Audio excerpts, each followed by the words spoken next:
I volunteered here after I retired from Fort Monmouth, and we found this room.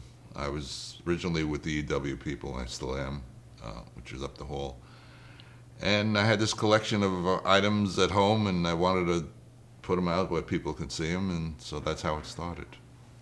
Main goal is to depict World War II, tell people about what happened, show them the equipment. That's why we mix the artifacts with the items, and talk to them about the battles and how it progressed and what actually happened during the war. And the audience is everybody, and from little kids to older folks. The values with history, historical knowledge of what happened, because everything is predicated on what happened, in particular what happened in World War II.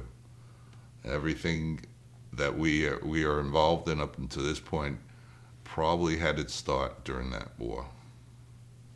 We have 3 more rooms we're populating with artifacts and dioramas. In particular, we have a wedding dress that was made out of a parachute from a bomber, somebody in a B-17, and he got his wife, she married him in that wedding dress, and her granddaughter also used the wedding dress, married a Vietnam vet. As part of the artifacts we have in here, we have 4 original posters from World War II. One about Pearl Harbor, and the other 2 about different entities or battles in the war.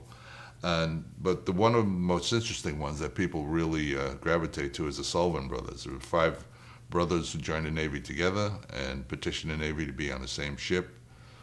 And the Navy didn't want to do it, but eventually they wore them down, and they ended up on a Genoa, which was a cruiser. And they were in the Pacific, and it was torpedoed and sunk, and all the 5 Sullivan brothers perished.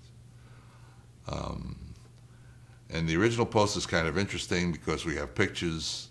They must have taken a bunch of pictures in the shipyard before they left. And if you look at the picture, you see one of the individuals whose eyes are closed.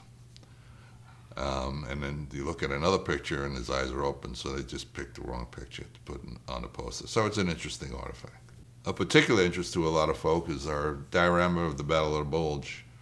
It depicts Sebastopol, the Ardennes where the Germans came from, and General McAuliffe telling them nuts when they asked them to surrender. It is in the middle of winter, around Christmas time, and everything's in snow, and the battle has stopped while the negotiations went on. And eventually, after the Germans realized they weren't going to surrender, the weather cleared and the airplanes were able to get back in the sky, and Patton came up with his armor to relieve Bastogne. The reason I did this was because originally I had all this World War II stuff that I wanted to showcase and show people. And this was the perfect venue to do that.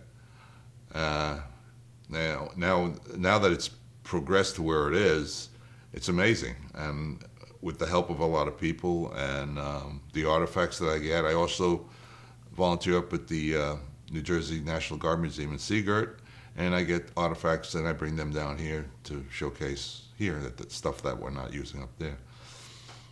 And as the guy who built the dioramas said, they have one big man cave. And when you think about it, he's probably right. But people love this stuff. They come in, they enjoy it. I tell the story of what happened on each individual dioramas and things of that sort. And it's satisfying to see people learn this, even children. And some of the children spar with me, which is good because they see this stuff on TV. And they say, that's not an M1 whatever tank or something. And I let them go on, it's fun. So that's the reason I'm doing it.